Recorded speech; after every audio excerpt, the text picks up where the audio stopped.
Hello and welcome to the Motormouth Podcast, episode 3 with Tim Sylvie and myself, Harry Benjamin.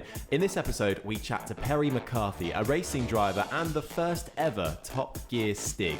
He chats all about the ups and downs of his career, from starting with severe back injury to cracking America before F1 came calling, but sadly, it wasn't meant to be. His fortunes revived after with spells in sports cars before the BBC came calling, and still with racing plans today.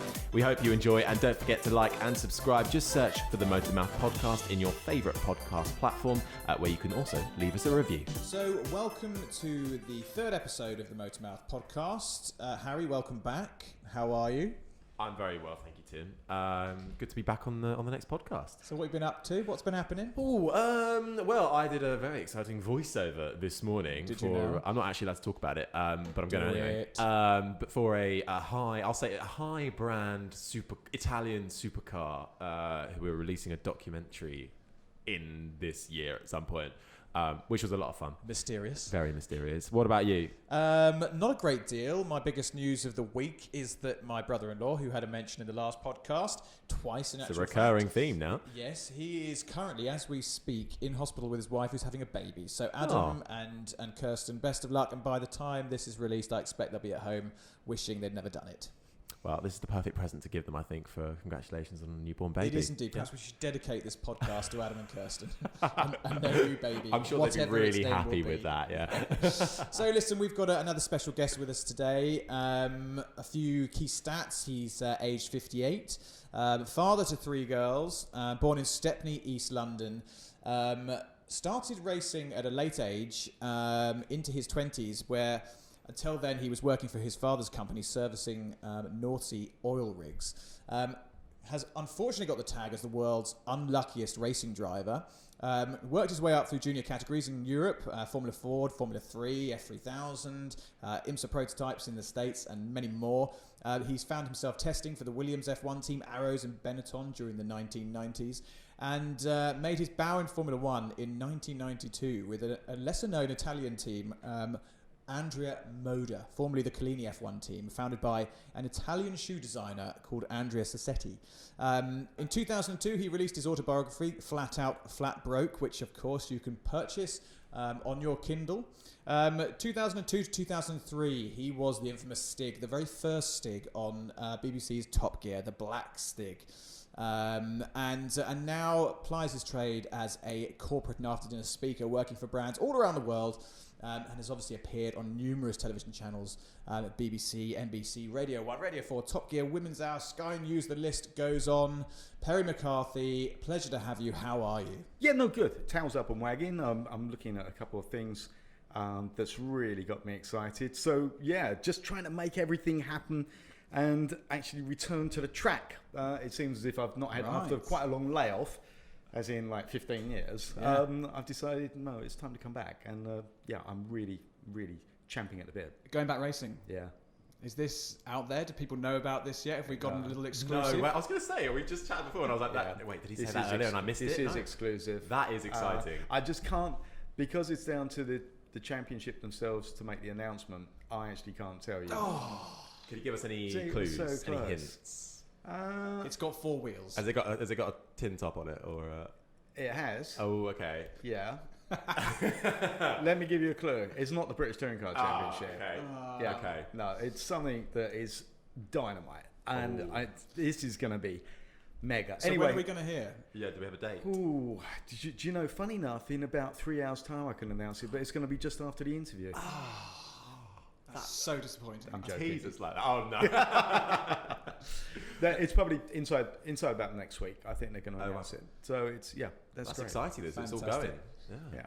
So Perry, let's go back to the start. So as I said in your intro, you were fairly late to motorsport, starting at 20 years old. Before that, working for your father. What drew you into motorsport? How did you get down from working for your father on North Sea oil rigs through to becoming a racing driver? It was a complete fluke. It really was. I was at college, studying law, economics, art.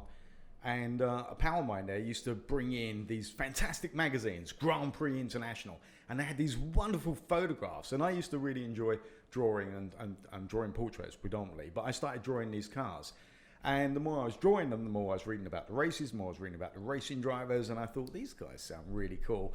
And at the same time, I found that driving on the road was something that I really enjoyed doing, because I was rubbish at football, cricket, rugby, and all that. I really tried, but I just wasn't very good at it. But on the road, I found that, I could do some things with the car, and people used to enjoy coming out for a ride with me. And the police used to enjoy having a chat with me on the roadside as well. So, did you pick up lots of points in your younger days? yeah, they said try and hold the car on an opposite lock. You mean those kind of points, yeah? Yeah. No. If you were, Actually, I haven't got any points on my license. My wife's got loads, but I'm fine. You've passed them across to her, haven't you? You can do that these days. You can't do that. It's only a gag. It's only a gag. What were you driving in those days? A Ford 1.1 Escort. Yeah, but it 1.1. did have extended wheel nuts, and I sprayed the wheels silver, and I reckon that got us another 2 mile an hour. Yeah. Easy. Absolutely. So no, it was a pile of junk. I mean, it cost £90, and £90 was cheap even back then. Yeah. But it got me out on the road, and one day I play a bit of piano. So one day I was demonstrating piano in a pal's music shop, and this old boy came in, and I didn't realise it'd been a setup. And he said, "What do you want to do?" And I said, "Oh, I want to be a Formula One racing driver." And he was the chief instructor at Brands Hatch, and my mate had set it up. And he said, "You're coming with me." So he took me to Brands. I took him around the track. And that was it. He was kind enough to say I was the best he'd ever seen. Wow. Well, he only started yesterday, but Yeah. so I thought, okay, well, that sounds cool. And then he introduced me to the circuit owners and made some phone calls. And then it basically came down that you had the rude awakening pretty quickly. Yeah. That if you want to go motor racing, somebody's got to be paying for it. Yeah. So that's when I took opportunity of going to work on the North Sea oil rigs. Right. And I stayed out there for 2 years, coming back, finishing off my college, and then going back onto the rigs to get enough money to even start racing. So I was determined, even after that first adventure onto the track, to say, this is everything. I know this has got everything inside me that I want to do. Yeah. I love the speed, I love controlling stuff, I love cars, I love the power and the precision, and I thought, yeah, I want to get better at this.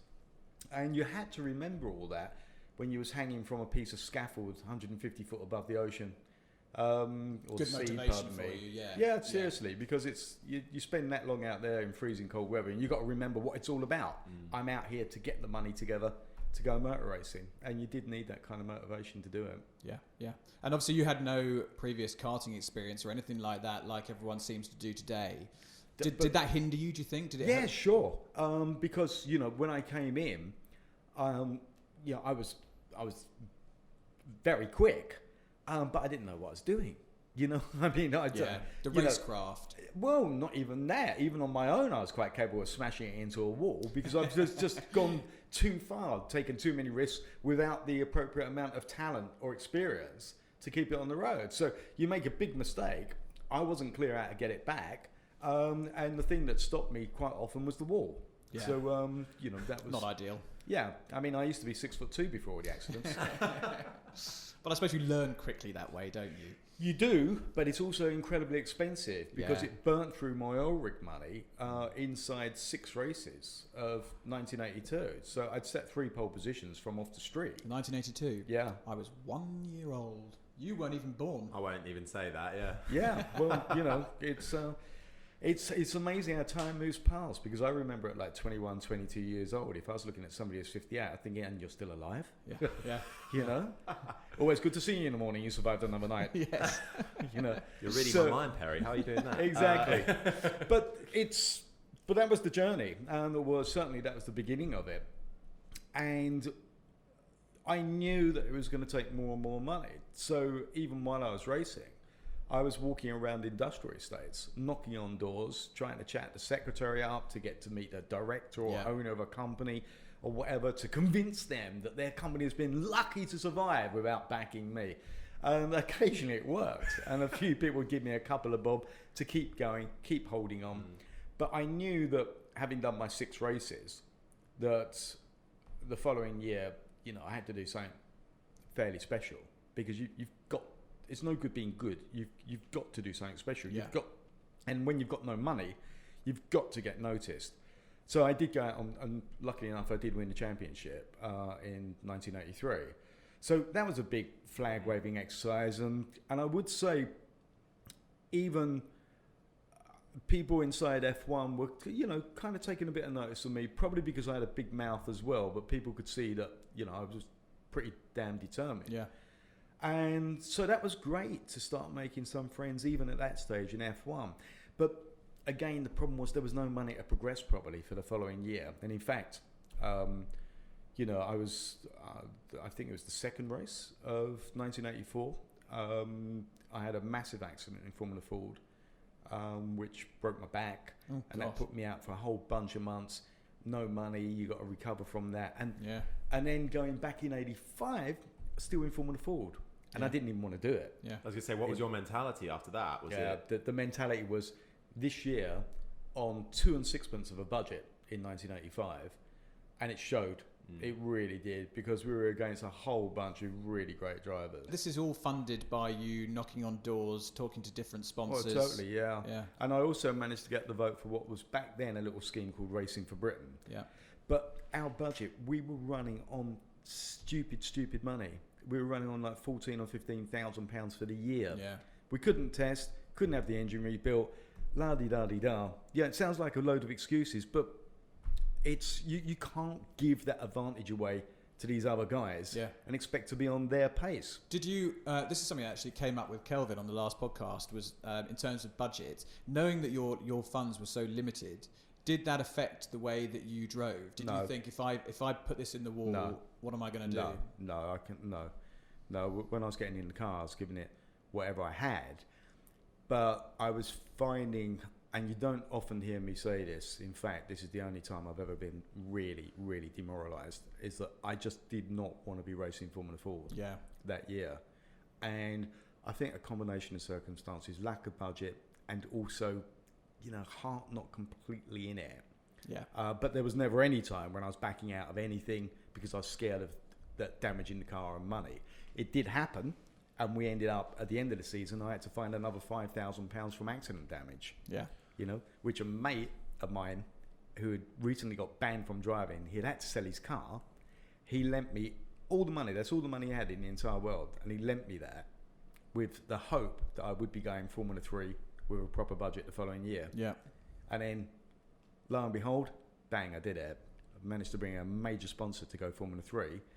And with all the other personal backing, I gave him his money back and bought him a holiday in Austria for him and his girlfriend. Amazing. So was that your sort of turning point in your younger career? Totally, yeah. Where you thought, right, I've got this sponsor now, time to really make this serious. Well, I mean, it was, I was quite pleased about winning the Formula 4 Championship with such little racing behind me. How old were you at this point?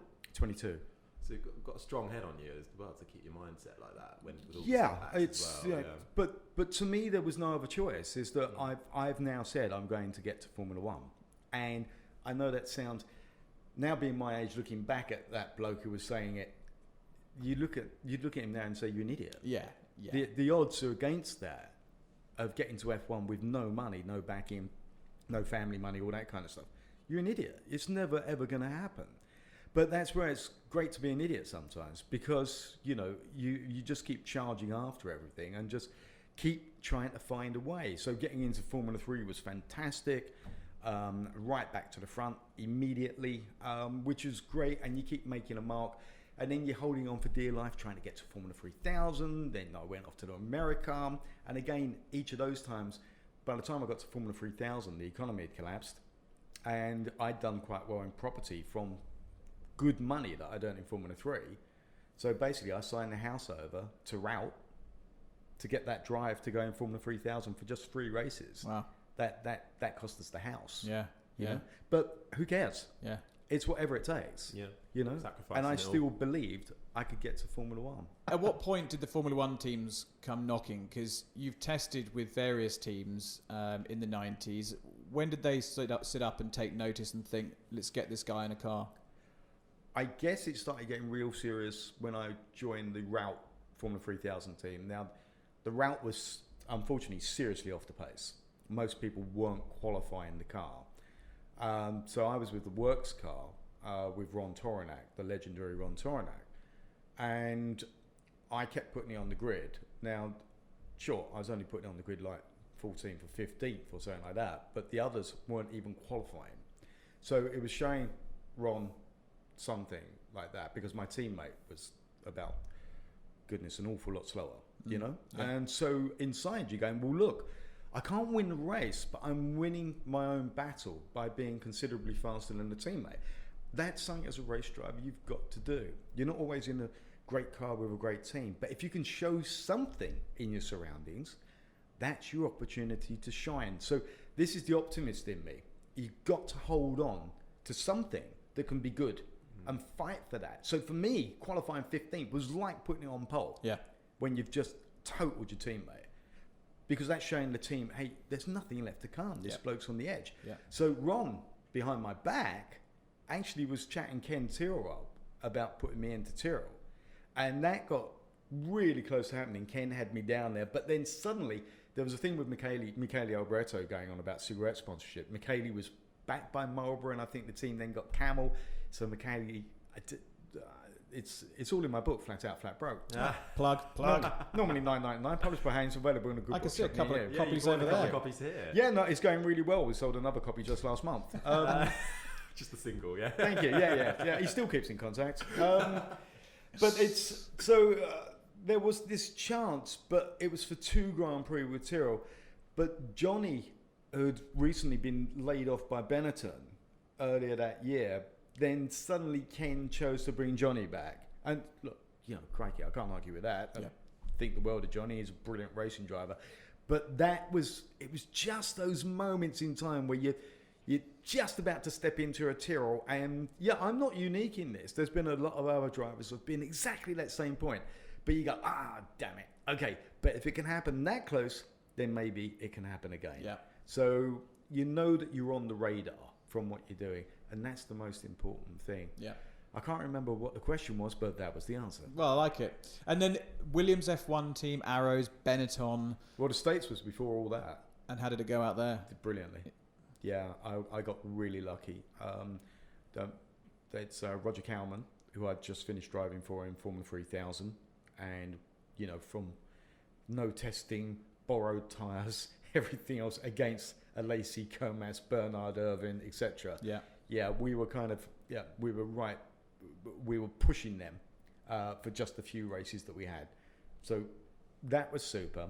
And it was because of that, then there was an opportunity to go IMSA in America. Yeah. And Roger knew a guy called Julian Randalls, and Julian used to be the team manager of the Theodore Formula One team. And Julian was running Spice USA. So Spice is a chassis. We had the Chevrolet engines. The team was running on $300,000, and we were against the Works Jaguar, the Works Nissan, the Works Toyota, Works Porsche teams, who were on Squillions. And I could go faster than them. We wouldn't last though. That's the problem. But I knew that this is a chance to wave the flag again. Yep. To say, if I can keep doing a David and Goliath on this, keep putting the car right at the front, in qualifying at least, to show, look guys, I can do this, please, have a look, you know? Then it was advertising. Yeah. And the boys back here on the press, the UK press, they've always been, you know, people like David Tremaine especially, Joe Saywood and Simon Aaron, and you keep going through this long list, Alan Henry, all the very well-known journalists were always trying to push my cause, trying to create a bit of attention. So they used everything I was doing in America to keep waving the flag, saying, Perry's doing this. The Brit abroad, That's right, and having a chat with people in F1. Yeah. And then suddenly, when that half chance came up with Formula One with Andrea Moda, I was the name in the frame. Yeah. So that's how it happened. So nobody ever does anything totally by themselves. And it's so wonderful when people do kind of latch on to what you're about and believe in you, because that means so much. When you've just lost the house, when you're in hundreds of £1,000s worth of debt, when you haven't got a regular drive, you're not getting paid, you're having to find a way to survive every week, and then go and take these guys on top of that, no manager, no trainer, no special dietitian, you know, it's all about you and having the heart to do it. And I don't mean to sound big-headed, this isn't pity poor eyes and I haven't got the violin out. I'm just completely telling you what the deal was and what it was like. But I must tell you that by the time I got on track, and we had a little chat off air earlier about hunger, I was chewing through the steering wheel by the time I was on track. Yeah. And that hunger, I've still got it for whatever deal I'm into or for whatever I'm doing. I can't take second best. Yeah. Or I'm not about to set out. It's in you. It is in me. And I think today, you know, that hunger is there or not there more so than it has been through the years, with the likes of big pay drivers coming in and perhaps replacing some of the title sponsors who have faded away a little bit, and you've got these guys coming in with horrendously deep pockets or deep pocketed parents who will literally buy their way into a Formula One team, and they perhaps don't have that innate drive and hunger to really make it to the top of the sport. It's, you know... Do you have a strong opinion on the whole pay driver label, or is it sort of something that's part and parcel and has been a part of, you know, motorsport for years? I Really, think it's how it works. It's been part of motorsport for years, and you know, even the drivers that one might term pay drivers or label them. I mean, these guys are still sitting in those bloody things. You know, these Formula One cars are unbelievably fast. So, you know, they're not complete donuts, you know, and as one of them in particular shows, it's quite enigmatic in a way, is that suddenly he'll turn in some really good performances, and then other times you don't even know he's out there. But that can apply to a few people, to be honest. So it's like the truth will out in the end is that if they've been given the opportunity, great, take it, squeeze it. I would, you know, if my parents were unbelievably rich, I'd be doing the garden at the weekend, showing the shoes, anything. Telling them how much I love them, how good looking they are, and how funny and intelligent they are. Whatever it took. Here's your name on the side of the car. You could go racing. Yeah. I can be a loving son proportional to budget. So it could have, you know, whatever it takes. They've got that opportunity. Squeeze it. That's great. Get in the car. But then you've got to deliver. Yeah. You know, and it is difficult because I've got one quality that I believe I've got in life. So hopefully this qualifies anything I say. I have never, ever been jealous of anybody. Ever. I've got plenty of faults, believe me. But I'm not jealous of anybody. I'm not jealous of anybody from what they've achieved. I admire people. I absolutely do. I think fantastic, that's it. But even when I used to lose a race, I actually used to go to the bottom of the podium and look at the guys standing up there and just go, well done, boys. Well done. It didn't stop me thinking, but I want to be standing where you are. Yeah. You know? But I'd always go and applaud and say, well done. Yeah. That's a nailed good it. trait. Great trait. Well, it is true. So when I'm talking about the well-heeled drivers that we're discussing, there's no spite or bitterness. It's just a question of saying, okay, fine, you've got the chance. I'm the one to advocate. Yeah. Get the parents' money, but you've got to deliver. Yeah. You've got to deliver, and you've got to show that heart. Well, I think that's half the problem with some of these drivers. I mean, okay, you know, let's not beat around the bush. There's people like Lance Stroll, okay, who's probably everyone's favourite example, who sometimes just does not look interested. You know, he just sometimes just disappears into the back of the pack and doesn't want to be there, doesn't put his foot through the floor, and just you think, come on, you know, what an opportunity! You're a Formula One racing driver. Pull your finger out.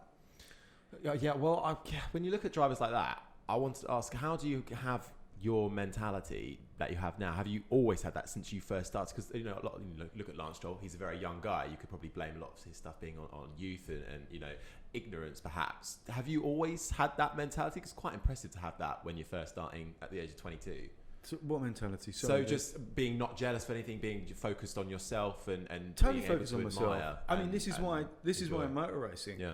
To be completely honest, there weren't many drivers that worried me as far as their talent was concerned, because there were certain people that I definitely had an eye on, thinking, "Wow, you're good, you know, really good." I mean, Johnny comes to mind, to be quite honest, and Alesi, you know, and you think, "Wow, wow, wow." But at the end of the day, it didn't matter what they did, because it's about me. It's if I'm worried about them, I've got to work harder. I've got to go faster than them. Yeah. So, you know, having anything saying, oh, it's all right for you, you're in a better car, a better team, It doesn't matter. Well, It it's a doesn't waste of change. energy as well. Yeah, you know? it's a Yeah, waste so of that's energy. another stress you don't need. It on doesn't. top of It everything, doesn't yeah. change my position. All I can do is concentrate on me, trying to make me as good as I can be, Yeah. and let the others get on with it. You know. Yeah. And I must admit, certainly back then, there were so many times racing wheel to wheel with these guys. Is that it was always hard racing, but one thing I don't remember is all this weaving all over the place. It was just there was a bit more of a respect. Anyway, I've probably gone slightly off the. That's right. No, I don't mind a not at all. tangent. So Yeah. you mean what weaving under? As in defending Yeah. when defending, or Yeah. Yeah. Yeah, well, you're not going to weave if you're out in the lead just for a laugh, are you? well, you never know. Warm up the tyres a little bit. Maybe if you've got a real advantage, may as well. That's what I do. Maybe that's why I'm not a racing driver. Yeah. Like, look at me, going left and right. Yeah, well, you're just trying to be a bit more interesting for the TV Well, to get the you look at- sponsors a bit more sometimes you look coverage. at Hamilton going out, and you go, "Oh, spice it up a bit." Yeah. Yeah. So you're not impressed with the current state of Formula One, are you? Or Look, there's so much about Formula One I absolutely love. Yeah. I really do, and I'm still into it. And sure, we're going to get the occasional race that's a little bit processional. That was always the way. But there are absolutely certain things in Formula One that I've been advocating particular changes for a real long time. Now, I'm not exactly expecting Liberty Media or Formula One itself to jump up and say, well, Perry said, but, certain other people, there are some extremes that I've got, is that I'm rather hoping your listening audience is fairly up to speed on aerodynamics. So, one of the big problems about following a car is the air disturbance of the car in front. So, these Formula One cars, a race car, a top-level race car, is pretty much about the management of air. It's the management of air around it, the management of air over it, the management of air under it, and the management of air through it, of course, the cooling. And where all that air starts is on the front wings. Yeah. And the development and the sophistication of the front wings is absolutely incredible. But so is their cost. Yep. So if we've got this front wing system that's creating this state-of-the-art work of art, thing of beauty in the corners on its own, to just go really, really fast, but then gets completely messed up as soon as it starts following another car, let's get rid of the front wings. Yep. Or make them spec. Well, just get rid of the front wings, because we've got too much that I don't think you can ever go back to spec anymore. That nobody's going to have that. So just get rid of the front wings, Then at least from the actual very front of the car, there's not that much of a performance change. Yeah. Sure, they'll find another way to help it out with barge balls, etc. But get rid of the front wings. Yeah. what about your issues with Formula One that you've encountered with in the past? So if we go back to your career, we were in America. What was the next progression after that? You went back to the UK for some Formula One? Yeah, well, I mean, after the States, everything I was doing in the States was to get the attention, because that's what it's about. If you want to be a Formula One driver, you've got to get attention, and that's with, your speed, or your results, or both. Yeah. So, in principle, that worked. But it's the old adage: be careful what you wish for. You might just get it, because Welcome, Andrew Moda. that's the thing. So I thought, cock a hoop, champagne corks, etc. I've been accepted into Formula One. I thought it was going to be a fight, but that's one of the reasons that I got the drive. They said they want somebody who's just not going to moan and complain. He's just going to bite through the steering wheel, as I said, and do everything possible with this tiny little team, this black beast. Well, we couldn't do anything with it. No, So, no. I mean, this thing. When did you realise that right from the off? Right from the off. Yeah. Yeah. I mean, this thing was all black, and this wasn't just slow, it was dangerous. Yeah. I mean, what we should have done is just had brass handles put on the side to save time, because when it killed me, it just lowered me down into a 6 foot still in it. It was the right car. And you had some really genuinely scary experiences with I this did, team. when I saw them, I couldn't believe them. Yeah. It felt like something you'd write in a film script or something like Well, yeah, I mean, there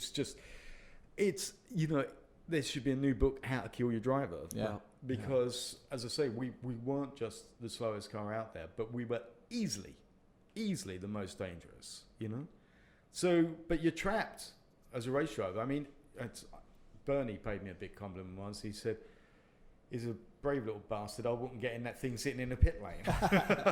Which I said to him afterwards, "Thanks for that, Bernie. That's great." But you're desperate. You're a racer, and I'm going to try and drag this thing around. But when they're putting components on the car that they knew weren't working, and the steering wheel fails in the middle of Eau Rouge at Belgium, that's even a slow car's pulling 180 miles an hour there. What's the worst place on the planet you could possibly have that kind of thing happen? There's a few things that there's a bunch of permutations that aren't great for a race driver, but that's certainly one of them. What about the wet tire, dry track situation? Again, Talk that to us was about insane. But how does that even? How did that? I can't get my head around why they would how someone could be in their right mind and send you out like that. Yeah, there were a bunch of people trying to work that one out, Harry, honestly. So they sent me out on what was virtually a dry track on wet tyres. By then I'd had enough. I went out, the first lap I did, I was actually joint fastest. Yeah. But the second lap, the tyres were falling apart. Yeah. I stayed flat coming over the start-finish line on the grass, and I was changing up because I didn't care anymore. I thought, I'm going to smash this thing to pieces. And then I got really lucky. On the next lap, the clutch failed, which meant I couldn't do anything anymore because my head had gone a bit by then, just going, I'm going to start doing things here which is going to really get me hurt. Yeah. So, but I had a T-shirt made up by then. I designed it. It said "Let Pell Out" because it was a fake protest T-shirt because I was being put on the circuit for so little time. Yeah. So is this around the time that you started to be coined the world's unluckiest racing driver? Well, yeah, I think so. But also, there were a whole bunch of races that I'd led. I mean, there were like 5 Formula 3 races that I'd led or was challenging for lead when the car went wrong. Formula 3000, no, probably wasn't unlucky in Formula 3000. But in the States, again, from the amount of races I did in the States, led an awful lot of them. And I'm not hard on a car. Yeah. But, if there's no engine rebuilds and if there's no testing, something's going to break. Yeah. So we'd be leading. It was like the Daytona 24 hours. With 2 hours to go, was 3 laps in the lead from the Works Ferrari team. 2 hours to go. And then the engine went. And you just look up and you go, oh, give me a break. Yeah. And your mental state. So you get to Formula One. You think you could probably just leave it as that, Tim. Your mental state. Or your mental. Yeah, that's it. Full stop. End of story. Where's my sandwiches? So you get to Formula One and then that's box ticked from ever since you first started, isn't it? And then it falls apart with Andrea Moda. And what did you think? Is it like this is it? This is the end of the road for me? Well, not just that, but I got to Formula One because I thought I was incredibly fast. And if you don't think that, you've got no right being in a race car, A lot of other people did as well. So it was actually embarrassing. I was walking through a paddock like the mutt of the pit lane. Yeah. I'd come from being Flash Harry in the States to like Muttley at the end of the pit lane in Formula One, I just felt, experience.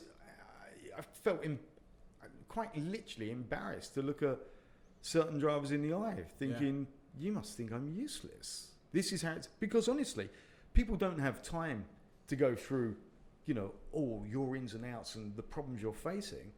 It's just black and white. You look like an idiot. You look so bad. Did that affect any potential offerings from other teams in the pit lane when you were looking out for maybe other drives? There was... fortunately enough, I was offered a couple of drives for the following season. But they needed me to bring a little bit, not massive, but just a little bit of sponsorship. Well, I had got the Andrea Moda drive without bringing any sponsorship. I wasn't getting paid, and I had to find my own expenses to even get to the races. But at least I didn't have to find money to get into Formula One. But these other teams, you're talking about things like LaRousse, maybe Tyrrell, etc. They needed, 400 or 500,000 quid. I didn't have it. We had no house left anymore. And so it just wasn't going to happen. I couldn't make it happen to get in a proper car. And was that the end of Andrea Moda and Andrea Sassetti? Was it that they left Formula One presumably when they ended up being booted out essentially by the FIA, and that was they were done? told to run 2 cars correctly because my teammate was a Brazilian driver called Roberto Moreno. Now Roberto is like a proven driver is very, very good indeed. And they couldn't run him properly. And that's where all the efforts were going, let alone running me properly. Did you ever get any kind of explanation at all for any of the things that happened? I didn't need any explanation. It was quite clear they didn't know what they were doing. Right. Yeah. You know? Well, they made shoes, didn't they? That was their You know business. what? I'm not clear that's where their money came from, because I tried a pair on once and thought nobody's going to be buying these. No good. Fancy schmancy Italian shoes. Yeah. Yeah. So what followed? What you've finished your F1 career with possibly the worst F1 team in history. That was it. There was one chance, and it was with Williams to become their test driver. But there was a bloke called David. What's his surname? Cool something. Yeah. Never heard of him. No, neither have I. Don't know who you're Don't talking think about. you made it, no. So it was between me and Dave, and the team made the decision to go with David. When I wrote a copy of my book, I can't tell you exactly what I put on the inside cover, but I sent Dave a copy saying, "Thanks for my career, you lots of love, Pell." Right? So he said he keeps it by his bedside table to remind him how it could have all gone wrong. Yeah. When he wrote a copy of his book, he sent me one through the post. I've opened it out and it said, "Dear Pell, I owe it all to you. Thanks so much. Love, Dave." Which I thought was cool. But, you know, it's, again, going back to that jealousy thing, is that there was that moment in time. I think Dave had already had a lot of things going on inside Williams. And if he has, that's the deal. Use them, strangle them, do whatever it takes to get that drive. And that's what happened. Yeah. David got that drive. Plus the fact David was a lot younger than me. I don't know if he's faster. I don't really know. Whatever. Let's park that one. So Williams obviously thought, hey, listen, this guy's on the way up. You know, where's Perry anyway? So from Williams' position, totally understand. I didn't feel as if I got a fair crack at a whip of it. Yeah. But that's life. But it was immediately after the Williams thing, we were in so much trouble at home. You know, as I say, no house, massive debts, etc. And I had to down tools and just start going out and getting involved in trading, whatever it was, buying and selling stuff and trying to earn a living for the family for the next couple of years. Yeah. Yeah. Because we were finished. So where did that money come from to live for the next few years? Oh, I'm bloody good at spotting deals. Yeah, so I had a friend of mine who was, absolutely hustling. He was in reclaimed furniture, so I'd do this. That went into office supplies. Oh, wow. I'd find a package, find somebody to buy it, all that. Get in the middle of stuff up there. Even went to welding rods, I remember. You know, so I told you I was a bright spark. Thank you very much. Hey, thank you. So it carried on like that. And then suddenly Richard Lloyd phoned up and said he wanted to look at me for joining the Audi British Touring Car Championship team. Yeah. And I thought, okay, great.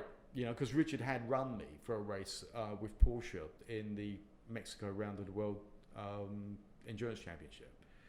So then he said, okay, I've been waiting for an opportunity. That's it. Audi, da-da-da-da. Then suddenly that didn't happen. But it had whetted my appetite now to get back in and come back on, and I managed to put a deal together with Lotus to come back in the GT World Championship, partnering with Jan Lammers. Right. So that got me back on the way then. Then I joined Chrysler as one of their first works drivers for Le Mans. And then all that brought me to the attention of panels, and I signed with Dave Brabham to be with the panels team, and also Andy Wallace and James Weaver. And Andy Wallace was one of the instrumental people in getting me that drive there. My old Formula 3 teammate. Yeah. Great guy, Andy, and he really backed me up. Yeah. You know, he was in a position to, and he did. So that got me right back on it. And then, of course, just a little while later, joined Audi properly for their incumbent season into World Sports Cars. Right. You know, Le Mans, Sebring. So that really started bringing me back through. And thank goodness, you know, as from, you know, panels, etc., I started getting paid, you know, very well indeed. Yeah. So, you know, we were bailing out that sunk ship, and we'd risen. Yeah. There must have been a huge relief after a few years of turmoil. it was tricky, and you do have moments where you're thinking it's all crashed and burned. It's all falling apart, but you can't sit there and be depressed. No, you can't. Well, you can, but you're going to go nowhere if you are. I don't have the luxury, or didn't have the luxury, of having enough money to be depressed. Yeah. Now, I'm sorry, there's no spurge on mental health issues here, but I'm just talking about from my own situation, is that even though certain parts of me felt like wrapping up in a ball, because I was so hurt by what had happened in Formula 1, I was not going to let people see that. But, I was passionate about this game. It had taken everything and a lot more than most people put in. So for it to end so badly was a little bit, it felt cruel.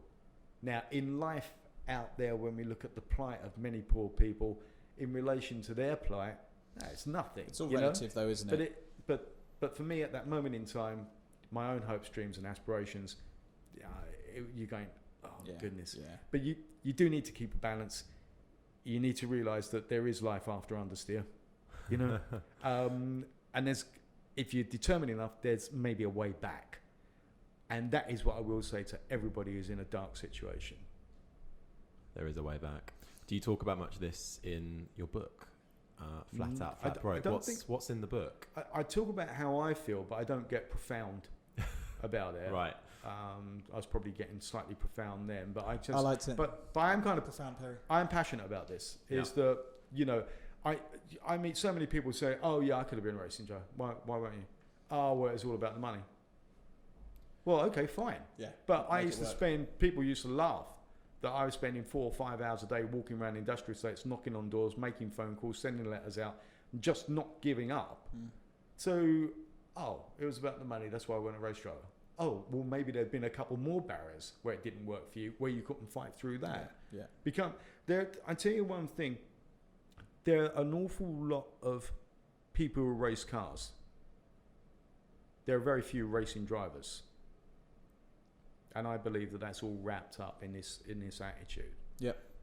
No, I'm totally with you. I mean, in a previous life, I was a racing driver manager, and I dealt with a lot of young drivers, some incredibly good, some thriving today. Jamie Chadwick, one of them, who's doing an incredible job in the W Series, and looked after a lot of young drivers, and some of them had that drive, and some of them didn't. It's just in them, or it wasn't, and you can't necessarily teach that kind of drive. It's there or it isn't. Listen, we could talk Formula One all day, but there are some other bits we want to touch on. Yeah, sure. Stiggy, let's talk Stig. So Top Gear comes calling. Top Gear. How?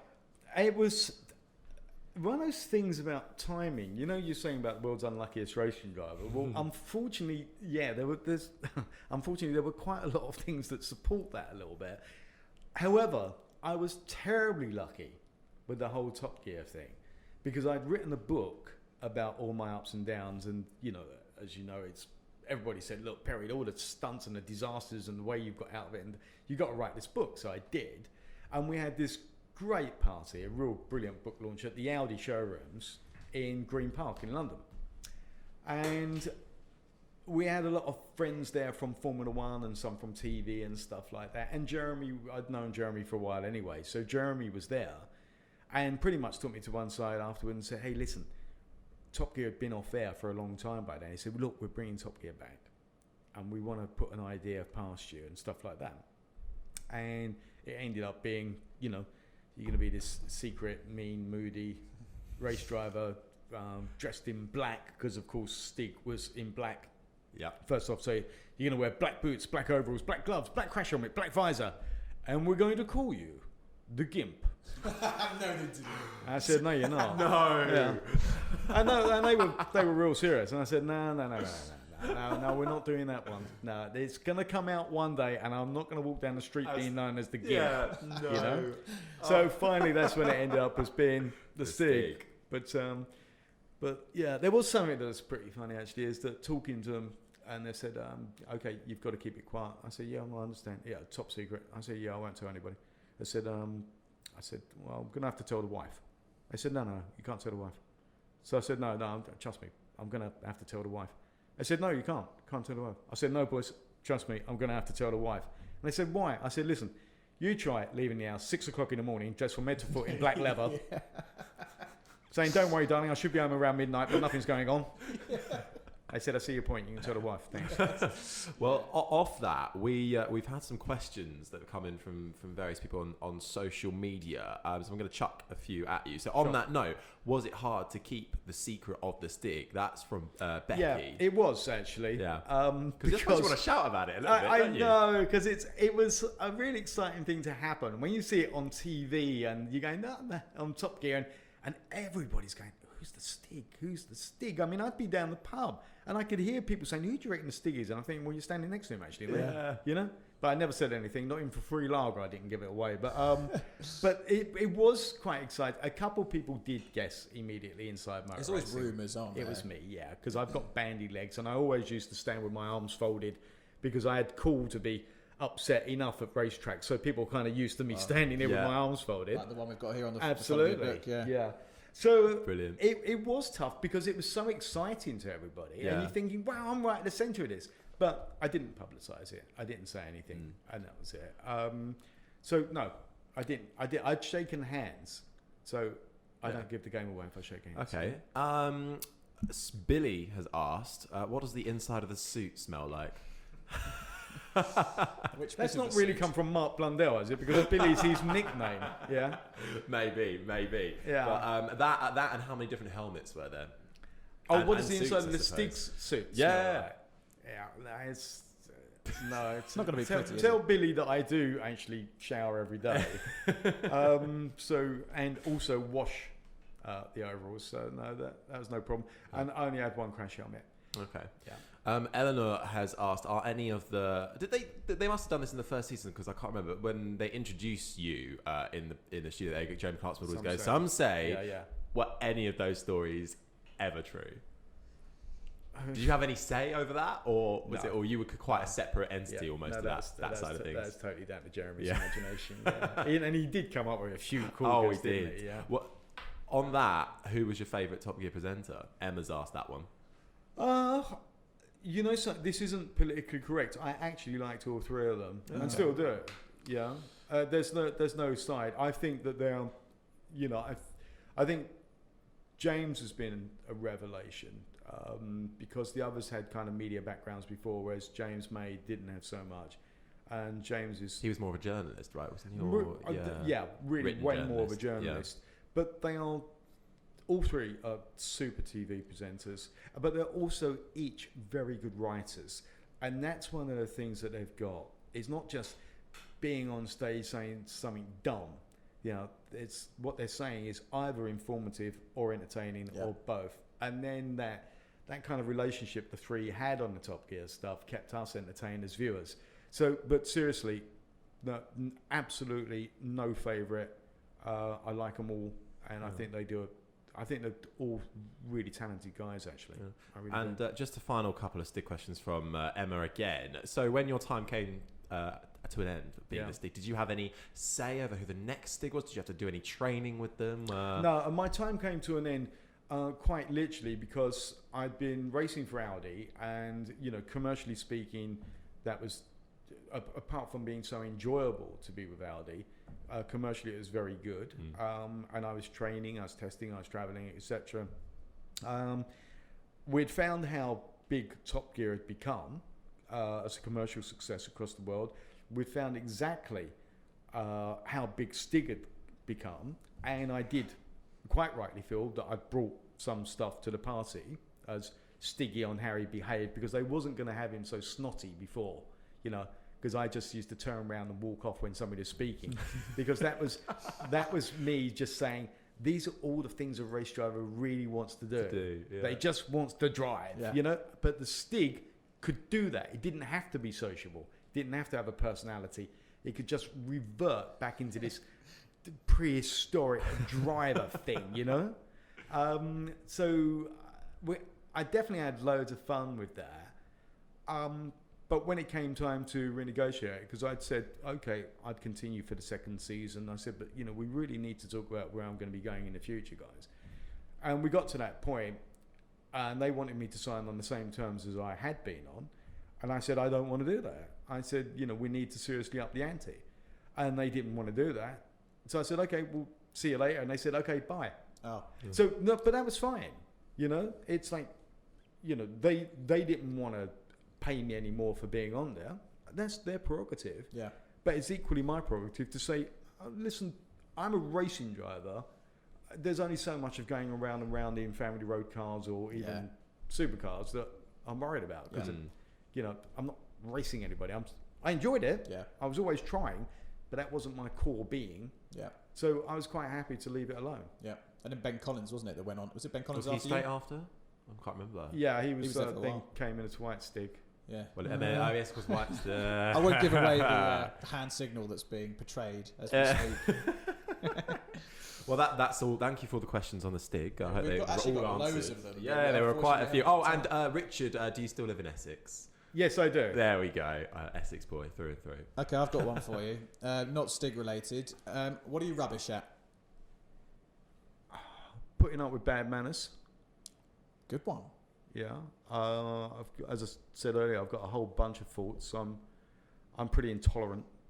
I try to be tolerant, but I guess my level of intolerance kicks in a lot faster. Are than a you lot one of those people's. people like me who, if you walk past or if you drive past someone who, for example, throws a sweet wrapper on the floor, you have to stop, get out of the car, and tell them to pick it up? Yeah, it's round my way. You might get stabbed doing that, but no, I'm joking. I just feel that there's a way to go about life, and I just appreciate people being mannered and considerate. Don't have to agree with you on stuff, and vice versa. But you know, I'm intolerant of bad manners. I'm also intolerant of people who take forever on a deal, on a business deal or something like that. I think get some balls. Yeah. You know, for God's sake, grow some. Take a risk, throw the dice, or just step out and say no. Yeah. You know? I mean, with my career, believe me, I understand no in 37 different languages. Yeah. But it's nice to hear it rather than being dragged through a sponsorship thing or another presentation or whatever, and you're just going, for Completely. goodness sake, Yeah. come on. Yeah. You know? I think that for me, a lot of this is my fault. That one of the things that kind of suited me about motor racing was it was so intense that it was just flat out. You're doing this, you're doing that, and it's now. And still, after all these years, I can't quite get my head around how slow so many people are, or departments are, or companies are, what they have to go through to consider. And just so, you know, that just, it is part of life. But I find that still incredibly difficult. Rubs you up the wrong way. And I do everything I can to try and short circuit that and try and make sure that people can come to get a decision going. But it's this mediocrity. I understand failure. Believe me, I've failed sadly so many times on so many different things. Luckily enough, I have had a whole bunch of success. But you won't find me in the middle, because I've got no time for mediocrity. And I guarantee you, all my friends are not mediocre. They might have failed as well, or they might be highly successful, but they're not mediocre. And that's how I look at stuff. Couple more for you. I know we're tight on time, so I'll whiz through these. If you could give yourself a score from 1 through 10, but you cannot use the number 7, how weird are you? I think all racing drivers are a bit weird. It's a good question. I think that I don't know. It's a real cranky. I'd never thought of it like that. I guess that I just think that the weirdness. I don't know. I think that If you could use the number 7, would you have that? I think that it appears weird to people on how completely straight I am about the level of determination and what I want and how I see things and when I want them. And that's for everybody's benefit, not for mine. So maybe people think that's weird, or they think maybe weird is a word that I don't know if I can mix that into this. I don't know if, you know, probably I'm weird. But the weirdest I felt is trying to describe how weird I am. Okay. Are you sure number 7's still taken? Yes. I don't know. I I can't answer the question. I don't think know. you've more than answered it actually with that. Yeah. So Okay, I got 3 more for 7. you. Got 3 more for you. It's a 7. I got 3 more for you. What's got you excited at the moment? Returning to racing. Yeah. Well, do you know what? I nearly said what I was going to be coming out. Nearly got him. Yeah. No, this is going to be. I tell you, honest to God, I'm excited about Yeah, this. so am I. Yeah, I really am excited. And that's going to be great fun. And there's one giveaway I can tell you. It's going to start happening at the end of July. End of July, okay. Yeah. Well, when it does happen, Yeah. we'll come and meet you at a track and Perfect. we'll talk about it there. Yeah. If not racing and all the public speaking that you do now, which you haven't even had a chance to get onto, but that's a whole nother subject, another part of your life. The book, etc. What would you be doing? Writing, probably. Okay. Yeah. I enjoy writing, and actually a project that I have got coming up is that I'm going to be turning the book into an audiobook. Yeah. I haven't done that quite yet because I'm trying to tie up a couple of marketing deals to make sure that when I do it, that it does have an impact. Yeah. Rather than wallowing into the ether. And that's a project that I'm looking forward to. But I've always liked writing and the experiences and trying to, I guess I've always ever since I was a kid, it's just in me. I like trying to make people laugh, you know? Oh. It's Perry's phone from the 1960s. It's Karen Mobb. Yep, that's the wife. Shall I answer it? Yes, please. Karen? Hi, it's Tim here. We're just interviewing your husband. We're nearly done. It's okay. Do you want me to pass on a message? Yeah. I will indeed. You're welcome. Okay, bye. Could you call her back when you're done? Yeah. Lovely. Final question for you. How much of your success is about luck and right place, right time, and how much is down to sheer hard work? I mean, I think that the timing, at the book launch with Jeremy being there and the Stiggy thing, that was, I had no input on that, except the fact that I'd written a book, except the fact that we'd had this part, and except the fact that Jeremy had been invited. So, I was probably an easy solution for them. But there's no question about it. That was actually just good fortune. And they felt that I was the kind of bloke who could keep the secret. So, as I say, I shake hands, and that's it. But generally, I often wish there was a thing as just complete fluke and luck, and there is. But you can't budget on that. You can't look to a future that is just about luck. So unfortunately, I've found that it's about an awful lot of hard work and commitment and dedication and perseverance, and hopefully a bit of creativity. Definitely a good bit of fun along the way, because it is blimmin' important to have fun along the way, because everything else is so serious, So if it all crashes and burns, at least you've had that counterpoint of having had some great stories and great fun at the same time. So, I'm an advocate of saying, hey, listen, it's, whoever you are, it depends on what you want from life. If you're just happy to just let stuff drift by and just be in something where, okay, it pays the bills and that's fine, then that's fine. You're never going to know the disappointments and the sadness, but you're never going to know the real up times of succeeding, etc. So it's a question of personality, and it's a question about what you want from everything. Yeah.